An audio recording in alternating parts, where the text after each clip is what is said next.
Assalamualaikum warahmatullahi wabarakatuh. Kami dari kelompok 7 akan menjelaskan materi tentang analisis zat pengawet. Sebelumnya, kelompok 7 ini beranggotakan saya sendiri, Natasha Geminastiti, Yondri Juang Perdana, dan Umar Husaini. Pada kali ini kita akan membahas 6 submateri. Yang pertama yaitu prinsip pemilihan pengawet, yang kedua jenis bahan pengawet dan karakteristiknya, yang ketiga sifat antimikroba bahan pengawet, yang keempat mekanisme kerja bahan pengawet, yang kelima ada efek terhadap kesehatan, dan yang terakhir ada analisis pengawet. Untuk materi yang pertama ada prinsip pemilihan pengawet. Untuk definisinya, zat pengawet adalah bahan yang ditambahkan dengan tujuan menghambat atau mencegah tumbuhnya mikroorganisme sehingga tidak terjadi proses penguraian atau pembusukan. Nah, prinsip pemilihan pengawet sendiri telah diatur pada Perka BPOM Republik Indonesia nomor 36 tahun 2013 tentang penggunaan bahan tambahan pangan pengawet. Nah, penetapan batas maksimum penggunaan pengawet tentunya didasari dari kajian ilmiah analisis risiko. Analisis risiko yang dilakukan telah mempertimbangkan kemungkinan paparan maksimum oleh manusia dan dosis terendah penggunaan yang tidak menimbulkan efek negatif terhadap manusia. Nah, menurut Perka BPOM tersebut, ada bahan pengawet legal yang dalam kadar tertentu aman untuk digunakan sebagai bahan tambahan dalam makanan. Meski demikian, konsumsinya juga harus wajar dan penggunaan bahan pengawet pada makanan harus sesuai standar dosis yang dianjurkan. Nah, jadi dalam pemilihan bahan pengawet pun harus mengacu pada Perka BPOM tersebut.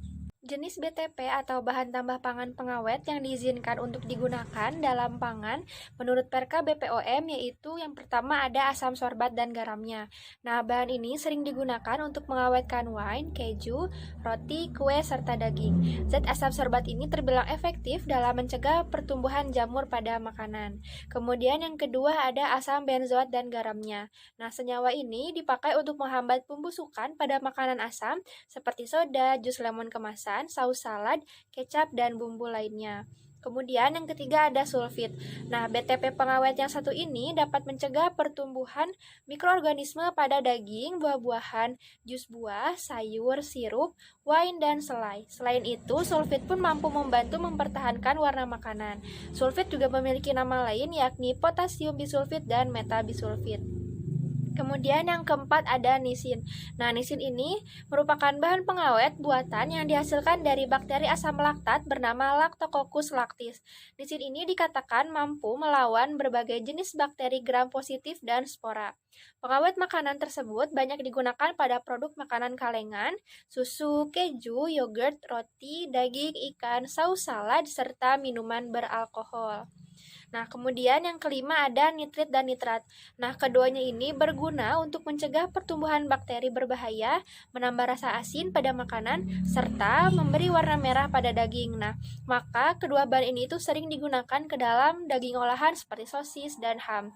Kemudian yang keenam ada lisozim hidroklorida, yang ketujuh ada etil parahidroksil benzoat, yang kedelapan ada metil parahidroksibenzoat, dan yang kesembilan ada asam propionat dan garamnya. Prinsipnya, bahan-bahan yang telah disebutkan tadi aman digunakan jika mengikuti batasan yang dianjurkan oleh BPOM. Ini berarti penggunaan bahan pengawet ini jika melebihi batas aman dinilai berbahaya bagi kesehatan. Lain halnya dengan jenis pengawet di bawah ini yang memang dilarang untuk ditambahkan ke dalam makanan. Nah, berikut ada contoh dari BTP pengawet yang berbahaya bagi tubuh atau bersifat karsinogenik. Nah, yang pertama ada asam borat atau boraks, yang kedua ada formalin, yang ketiga ada kalium bromat, yang keempat ada dietil pirokarbonat, dan yang kelima ada dulsin. Untuk pembahasan yang kedua yaitu jenis bahan pengawet dan karakteristiknya. Nah, berdasarkan sifatnya, pengawet ini dapat dibedakan menjadi dua jenis, yaitu bahan pengawet alami dan bahan pengawet sintesis atau buatan. Nah, yang pertama akan dibahas yaitu pengawet alami. Pengawet alami merupakan senyawa kimia turunan dari tumbuhan, hewan, mikroba, dan aktivitas metabolisme yang menunda pembusukan suatu produk dengan cara tertentu. Nah, bahan alami ini dapat digunakan sebagai pengawet karena mengandung zat aktif antimikroba. Secara singkatnya, bahan pengawet alami ini merupakan bahan tambahan makanan yang tidak menggunakan bahan kimia. Nah, yang pertama akan dibahas yaitu garam. Nah, larutan garam yang dimasukkan ke dalam jaringan diyakini mampu menghambat pertumbuhan aktivitas bakteri penyebab pembusukan sehingga membuat makanan lebih awet. Nah, proses ini tuh biasanya disebut dengan pengasinan atau penggaraman. Contohnya, ikan yang hanya tahan beberapa hari bila diasinkan dapat tahan selama berminggu-minggu. Namun, tentu saja prosedur pengawetan ini memerlukan perhatian karena konsumsi garam secara berlebihan bisa memicu penyakit darah tinggi. Kemudian yang kedua ada karagenan. Karagenan ini merupakan bahan alami pembentuk gel yang dapat digunakan untuk mengenyalkan bakso dan mie basah sebagai bahan alternatif yang aman untuk pengganti boraks. Nah, lalu yang ketiga ada buah picung. Biji buah picung ini bisa dimanfaatkan sebagai pengawet alami ikan segar. Kombinasi dari 2% biji buah picung dan 2% garam dari total berat ikan telah mampu mengawetkan ikan kembung segar selama 6 hari tanpa mengubah mutu. Nah, lalu yang keempat ada biji kepayang. Tanaman ini telah lama digunakan sebagai bahan pengawet ikan. Cincangan biji kepayang ini memiliki efektivitas sebagai pengawet ikan hingga 6 hari. Yang kelima yaitu gambir. Nah, secara alami, para produsen makanan sering menggunakan tanaman yang daunnya ini berbentuk bujur sangkar dengan permukaan licin untuk pengawet makanan. Karena dalam daun ini terdapat sebuah kandungan katekin yang dapat mengawetkan makanan dari kerusakan akibat mikroorganisme dan degradasi reaksi oksidasi, di mana hal itu merupakan penyebab cepatnya basi. Kemudian yang keenam ada kitosan. Kitosan ini bisa dimanfaatkan sebagai campuran pakan ternak dan sebagai bahan pengawet produk ternak karena bersifat tidak beracun dan antimikroba. Kemudian yang ketujuh ada air ki. Nah, air ki ini juga merupakan salah satu bahan pengawet alami yang menggunakan bahan dasar jerami. Air ki ini mengandung antiseptik yang dapat membunuh kuman. Dengan pemberian air ki ini, makanan dapat bertahan lebih lama seperti pada mie basah yang mampu bertahan sampai 2 hari. Kemudian yang terakhir ada kunyit. Nah, kunyit ini dapat digunakan sebagai pengawet makanan karena berfungsi sebagai antibiotik, antioksidan, antibakteri, anti radang, dan anti kanker. Lalu yang kedua ada pengawet sintesis atau buatan. Nah, bahan pengawet sintesis ini merupakan bahan pengawet yang dibuat dalam laboratorium dengan menggunakan bahan kimia. Terdapat aturan pemakaian dalam penggunaan bahan pengawet ini, karena jika digunakan sembarangan dapat menimbulkan penyakit dalam jangka lama bahkan kematian. Berikut merupakan contoh jenis bahan pengawet sintesis atau buatan. Yang pertama ini ada sodium benzoat. Nah, pengawet ini berfungsi mencegah pertumbuhan jamur dan bakteri dalam makanan. Biasanya terdapat dalam buah atau bumbu di dalam makanan yang berbentuk bubuk putih seperti garam tapi tidak memiliki bau. Kemudian yang kedua ada sodium nitrit. Pengawet ini berfungsi mencegah produksi bakteri dalam jenis daging tertentu sehingga daging ini terlihat lebih merah atau pink dan tidak cepat berubah warna menjadi coklat. Pengawet ini juga berbentuk serbuk berwarna kekuningan. Kemudian yang ketiga ada kalium potasium atau sorbat. Nah, pengawet ini berfungsi menahan produksi ragi dan jamur dalam makanan. Biasa digunakan dalam pembuatan roti, kue, pie, keju, mayonaise, atau bisa juga di dalam minuman. Nah, lalu yang keempat ada natrium sorbat. Pengawet ini berfungsi menghentikan produksi bakteri, kapang, dan jamur serta membantu menghilangkan rasa dan bau tidak enak dalam makanan. Ini tuh biasa digunakan dalam minuman anggur, keju, dan saus. Yang kelima ada kalsium benzoat. Nah, bahan pengawet ini dapat menghambat pertumbuhan bakteri penghasil toksin atau racun, bakteri, spora, dan bakteri bukan pembusuk. Senyawa ini dapat mempengaruhi rasa makanan. Bahan makanan atau minuman yang diberi benzoat dapat memberi kesan aroma fenol, yaitu seperti aroma obat cair. Kemudian yang keenam ada asam benzoat. Asam benzoat juga digunakan untuk mengawetkan minuman ringan, minuman anggur, saus sari buah, sirup, dan ikan asin. Bahan ini bisa menyebabkan dampak negatif pada penderita asma dan bagi orang yang peka terhadap aspirin. Kalsium benzoat ini juga bisa memicu serangan asma. Kemudian yang ketujuh ada sulfur dioksida atau SO2. Bahan pengawet ini juga banyak ditambahkan pada sari buah, buah kering, kacang kering, sirup, dan acar. Meski bermanfaat untuk pengawetan, penambahan bahan ini beresiko menyebabkan perlukaan lambung, mempercepat serangan asma, mutasi genetik, kanker, dan alergi. Banyak sekali ya dampak negatif dari penggunaan bahan pengawet ini. Nah, pengawet ini berbentuk bubuk yang bila dilarutkan dalam air dapat menghentikan proses pemasakan buah, mengubah susunan kimiawi yang dapat mengubah rasa dari buah. Biasanya ini tuh ditemukan dalam anggur, cuka, dan beberapa jenis jus buah seperti jus jeruk atau jus apel. Kemudian yang kedelapan ada kalium nitrit. Kalium nitrit ini berwarna putih atau kuning dan kelarutannya sangat tinggi dalam air. Bahan ini dapat menghambat pertumbuhan bakteri pada daging dan ikan dalam waktu yang cukup singkat. Sering digunakan pada daging yang telah dilayukan untuk mempertahankan warna merah agar tampak selalu segar, semisalnya itu daging kornet. Bila jumlah yang ditambahkan terlalu banyak, bisa menyebabkan keracunan. Selain dapat mempengaruhi kemampuan sel darah membawa oksigen ke berbagai organ tubuh, ini juga menyebabkan kesulitan bernafas, sakit kepala, anemia, radang ginjal, dan muntah-muntah. Kesembilan ada kalsium propionat atau natrium propionat. Nah, keduanya termasuk dalam golongan asam propionat yang sering digunakan untuk mencegah tumbuhnya jamur atau kapang. Bahan pengawet ini biasanya digunakan untuk produk roti dan tepung. Untuk bahan tepung terigu, dosis maksimum yang disarankan adalah 0,32% atau 3,2 gram per kilogram atau 3 gram per kilogram bahan. Sedangkan untuk penggunaan berbahan keju, dosis maksimumnya adalah 0,3% atau 3 gram per kilogram per bahan. Nah, penggunaan melebihi angka maksimum tersebut bisa menyebabkan migrain, kelelahan, dan kesulitan tidur. Kemudian yang ke-10 ada natrium metasulfat. Natrium metasulfat juga sering digunakan pada produk roti dan tepung. Bahan ini juga diduga bisa menyebabkan alergi pada kulit. Kemudian yang ke-11 ada asam sorbat.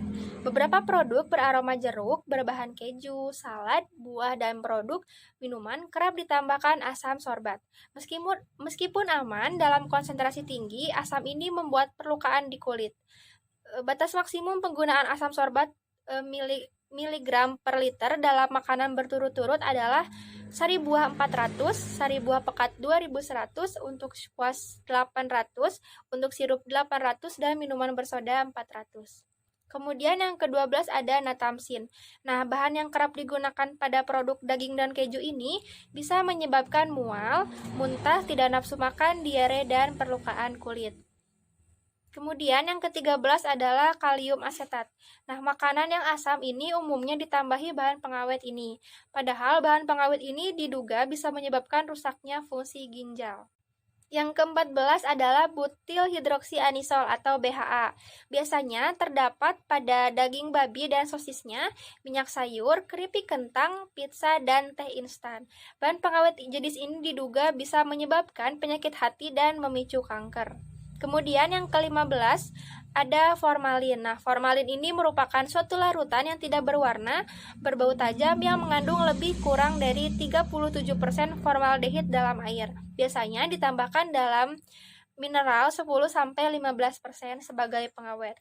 Menurut Food and Drugs Administration atau FDA, keamanan suatu pengawet makanan harus mempertimbangkan jumlah yang mungkin dikonsumsi dalam jumlah zat yang akan terbentuk dalam makanan dari penggunaan pengawet. Efek akumulasi dari pengawet dalam makanan dan potensi toksisitas yang dapat terjadi dari pengawet jika dicerna oleh manusia atau hewan, termasuk potensi menyebabkan kanker. Kemudian yang terakhir ada asam borat atau boraks. Yang ketiga adalah sifat antimikroba bahan pengawet. Nah, salah satu mikroorganisme yang dapat menyebabkan rusaknya mutu suatu makanan atau kualitas suatu makanan itu adalah mikroba. Nah, mikroba ini sendiri dapat membawa penyakit sehingga akan mengakibatkan infeksi yang terjadi pada konsumen atau dalam hal ini manusia yang mengkonsumsi suatu bahan pangan.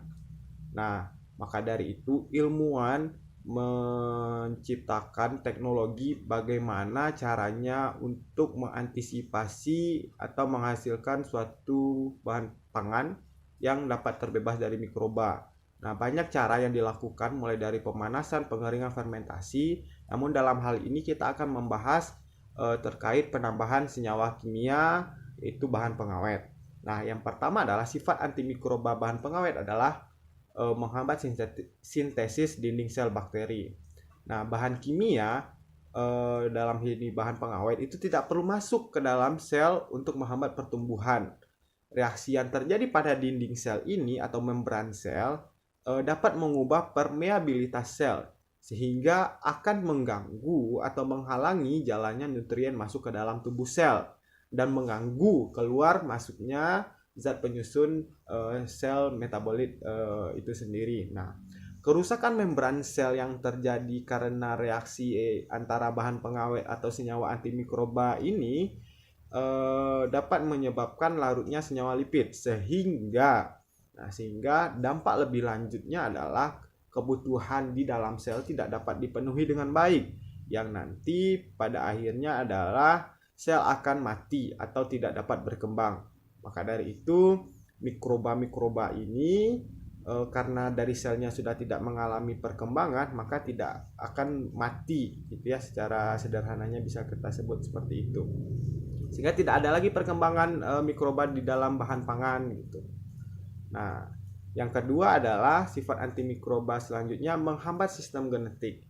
Nah, berbeda dengan sifat yang sebelumnya yang hanya berada pada dinding sel, untuk sifat yang kedua ini adalah senyawa antimikroba ini masuk ke dalam sel. Jadi senyawa kimia yang kita tambahkan dalam hal ini bahan pengawet itu masuk ke dalam sel sehingga senyawa kimia ini dapat berkombinasi atau menyerang ribosom dan menghambat sintesis protein. Nah, apabila sintesis protein tidak terjadi, maka gen-gen yang dipengaruhi oleh senyawa antimikroba atau bahan kimia ini dapat menghambat pertumbuhan sel itu sendiri. Nah, mirip dengan sifat yang pertama, tapi yang pertama itu hanya bekerja di dinding sel, sedangkan yang kedua ini langsung masuk ke dalam selnya yang menghambat sistem genetik sel mikroba tersebut.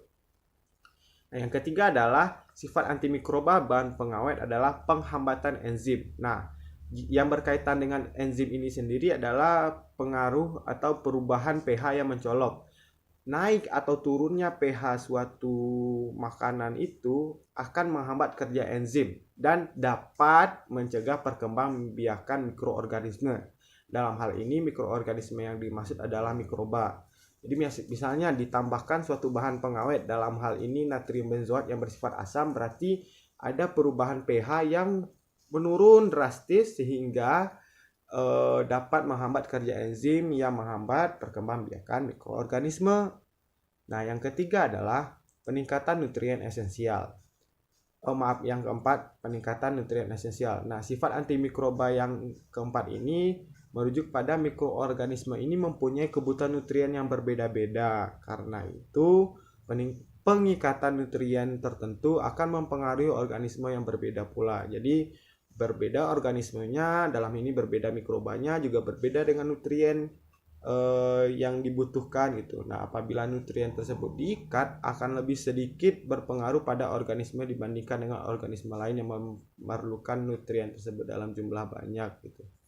Jadi kalau yang keempat ini berkaitan dengan nutrien esensial. Jadi apabila suatu nutrien esensial yang ada pada mikroba atau mikroorganisme ini tidak terpenuhi, maka sama seperti sifat antimikroba yang sebelumnya, maka bahan pengawet ini mencegah si nutrien ini dapat diserap oleh mikroba sehingga tidak adanya pertumbuhan atau perkembangbiakan mikroorganisme yang dapat menyebabkan kerusakan pada bahan pangan.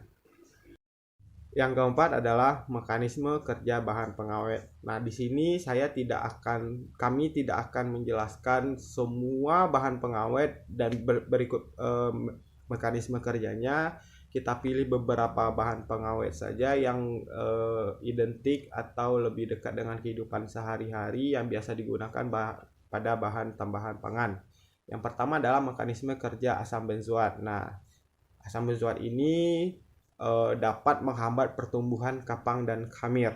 Nah, bakteri penghasil toksik atau bakteri spora yang bukan bakteri pembusuk. Nah, bahan pangan yang mengandung asam benzoat atau garam benzoat terurai menjadi bentuk efektif sebagai antimikroba, yaitu asam benzoat yang tidak terdisosiasi. Nah, mekanisme kerja asam benzoat ini dan asam benzoat dan garamnya ya teman-teman sebagai antimikroba adalah berdasarkan molekul asam yang tidak terdisosiasi tersebut yang akan mengganggu permeabilitas dan membran sel mikroba. Nah, selanjutnya karena terganggunya permeabilitas ini, isi sel mikroba yang mempunyai pH netral akan menjadi asam atau akan menjadi basa karena adanya penambahan asam benzoat. Sehingga akibat adanya gangguan pada organ metabolisme ini, pada organ ini metabolismenya terhambat dan akhirnya sel akan mati. Begitu cara kerja asam benzoat. Jadi ditambahnya pH-nya atau diturunkan pH-nya sehingga pH si mikroba ini bukan netral yang akan mengganggu metabolisme sehingga nanti mati jadinya si mikroba ini. Nah, yang kedua adalah mekanisme kerja asam sorbat dan garamnya. Asam sorbat dan garamnya, yaitu natrium sorbat dan kalium sorbat, mempunyai mekanisme kerja yang sama dengan asam benzoat terkait dengan mekanisme penghambatan pertumbuhan mikroba. Namun, sorbat biasanya digunakan dalam bentuk garam, yaitu kalium sorbat yang mampu menghambat berbagai jenis kapang dan kamir.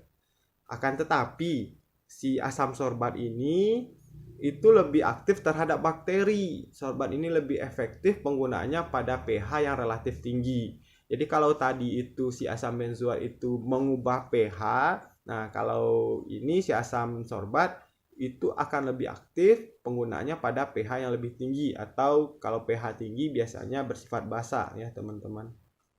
Nah, yang ketiga adalah mekanisme kerja kitosan. Nah, mekanisme kerja kitosan ini sebagai antimikroba adalah sifat yang kuat yang dimiliki oleh kitosan dengan DNA mikroba sehingga dapat berikatan dengan DNA yang mengganggu mRNA dan sintesis protein. Nah, kitosan memiliki gugus fungsional amina atau NH2 yang bermuatan positif dan sangat reaktif sehingga untuk berikatan dengan dinding sel bakteri yang bermuatan negatif itu ikatan ini terjadi pada situs elektronegatif. Selain itu, NH2 juga memiliki pasangan elektron bebas, maka gugus ini dapat menarik mineral Ca2+ yang terdapat pada dinding sel bakteri dengan membentuk ikatan kovalen koordinasi. Nah, bakteri yang bermuatan negatif akan dengan lipopolisakarida dalam lapisan luarnya yang memiliki kutub negatif sangat sensitif terhadap kitosan. Nah, kitosan ini itu sangat aman digunakan karena tidak berbahaya dan memiliki harga yang relatif murah. Efek pengawet terhadap kesehatan diantaranya itu ada pertama, ada perubahan perilaku. Jadi ada sebuah penelitian yang menghasilkan bahwa anak yang terlalu banyak mengkonsumsi makanan berpengawet itu banyak anak-anak yang berperilaku hiperaktif. Juga makanan berpengawet ini dapat membuat gangguan pernapasan, di mana melemahkan sistem pernapasan. Kemudian ada gangguan jantung, di mana pengawet ini juga dapat melemahkan kerja jantung. Dan ada gangguan pencernaan, di mana dari pengawet ini ada beberapa yang menyebabkan diare sehingga kekurangan cairan pada orang tersebut. Dan adanya gangguan ginjal dikarenakan beratnya fungsi ginjal dalam mencerna makanan tersebut yang berpengawet. Kemudian ada gangguan saraf karena ada dikeluhkan bahwa setelah mengkonsumsi makanan berpengawet yang pengawet tertentu membuat seseorang itu sakit kepala gitu. Dan juga dapat meningkatkan resiko kanker. Karena dari zat pengawet tersebut ada beberapa zat pengawet yang dapat menyebabkan zat itu menjadi karsinogenik sehingga meningkatkan resiko kanker. Yang selanjutnya itu ada analisis bahan pengawet, di mana ada beberapa pengujian, diantaranya ada uji nyala api, ada reaksi asam kromatropat, kemudian ada metode FECL, yaitu untuk uji kualitatif pada boraks, formalin, dan asam benzoat. Dan ada juga menggunakan metode spektrofotometri UV-Vis, yaitu untuk uji kuantitatif formalin. Selanjutnya ada analisis jurnal, yaitu pada jurnal Biomedical tahun 2019 yang berjudul Sodium Benzoate in Bulk Strawberry Jam at Traditional Markets, yaitu yang menganalisis kandungan natrium benzoat pada selai stroberi curahan di pasar tradisional dengan beberapa sampel dari pasar tradisional di daerah Surakarta. Nah, selai stroberi itu yang berada di pasar dimungkinkan banyak menggunakan pengawet natrium benzoat sehingga diuji dengan metode FeCl3 dan didapatkan hasil sampel positif mengandung natrium benzoat. Jika di dalam filtrat terdapat endapan kuning atau kecoklatan setelah ditambahkan FeCl3, itu dapat diartikan bahwa mengandung natrium benzoat. Hasil analisisnya itu dari beberapa sampel ternyata ada 8 sampel yang positif mengandung natrium benzoat. Nah, di sini ada yang negatif, tapi negatif di sini bukan berarti tanpa pengawet. Mungkin pengawetnya yang lainnya selain natrium benzoat. Nah, batas pengawet pun ada aturannya dari BPOM tersendiri. Nah, untuk asam benzoat dan garamnya itu sekitar 0-5 mg per kilogramnya. Dan untuk asam sorbat dan garamnya itu sekitar 0-25 mg per kilogramnya. Mungkin cukup sekian yang dapat kelompok 7 sampaikan. Mohon maaf apabila banyak kekurangan dalam hal menyampaikan atau aspek lainnya. Terima kasih. Wassalamualaikum warahmatullahi wabarakatuh.